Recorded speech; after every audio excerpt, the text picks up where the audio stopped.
HSV Hoek timmert lekker aan de weg als kerstvers promovendus in de tweede divisie. De huidige nummer 2 maakt indruk met goed spel en stunts tegen gevestigde topteams als HSC Hardenberg en Katwijk. Maar het kan aankomend weekend ook de koppositie pakken als ze de inhaalwedstrijd tegen ACV Assen weten te winnen. De recente nederlaag tegen Quick Boys gooit dan ook geen roet in de positieve sfeer.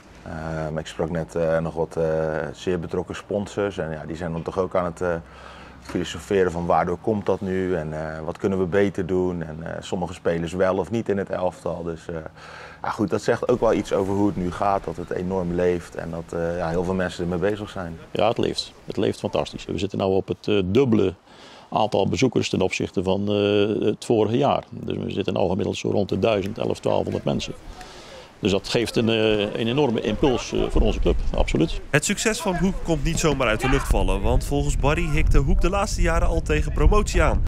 Maar ontbrak het nog op een aantal vlakken. Afgelopen seizoen vielen eigenlijk alle puzzelstukjes op zijn plek. Het begint ook met een goede trainer.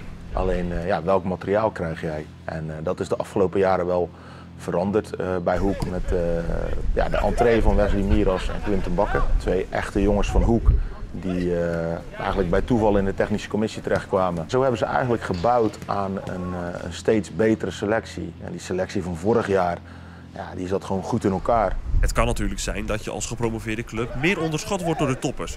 Maar volgens Barry speelt dat geen rol. Er zou iets anders zijn wat de favorieten van de tweede divisie op het verkeerde been gebracht heeft. Misschien hebben ze wel onderschat wat de echte kracht van Hoek kan zijn. De echte kracht van Hoek is denk ik dat Gerard de Nooy er echt een team van heeft gemaakt. Er is harmonie in het team. De juiste spelers staan op de juiste plek. Achterin heb je een paar krachtpatsen, snelle jongens, snelle flanken. Ja, en nu is het natuurlijk zaak van hoe gaat het verder en weet Hoek de sterkhouders te behouden en zich nog verder te versterken. Ik weet nog het interview bij jou in de studio. En dan uiteindelijk dan speel je straks tweede divisie. Wat hoop je dan te gaan bereiken daarin? Handhaving. Handhaving. Ja, want we moeten niet onderschatten dat wij...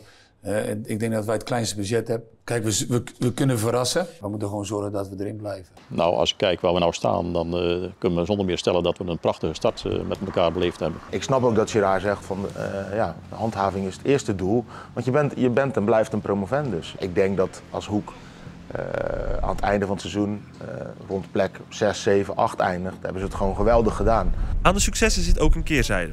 Want steeds meer mensen willen een glimp meepikken van het spel van Hoek. Dat legt bijvoorbeeld meer druk op de schouders van vrijwilligers.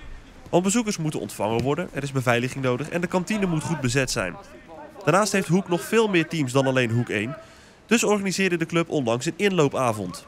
Gelukkig zijn er wat mensen op afgekomen, maar het kan nog meer. Dus we zijn nog steeds op zoek naar mensen die ons willen helpen met onze club. Het is nog niet zo dat wij nu direct in nood komen. Alleen het zou voor de mensen die nou helpen een stukje winst zijn dat we wat dingen kunnen verdelen. Maar ook de accommodatie voldoet al een tijdje niet meer aan de wensen van de club. Nou, die accommodatie, daar kunnen wij wel mee vooruit wat betreft het aantal bezoekers om te ontvangen. Ik kan hier rond het veld staan met een tribune van 450 personen, dus dat is geen enkel probleem.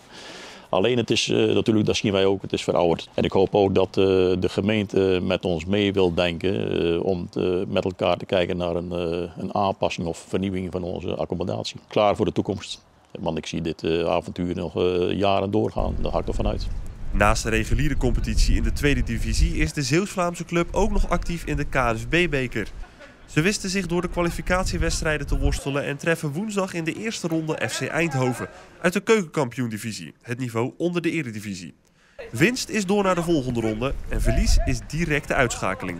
Nee, als je kijkt hoe wij nou spelen, dan denk ik dat er mogelijkheden moeten zijn om ook FC Eindhoven te verslaan. Ik denk dat een club uit de tweede divisie nooit kansloos is tegen een keukenkampioen-divisieclub. En in dit geval ook niet. Als je kijkt hoe FC Eindhoven de laatste tijd presteert, die zitten niet in de beste fase. Dus als het hier volle bak is, de tribune is al uitverkocht, dan wil ik het wel eens zien.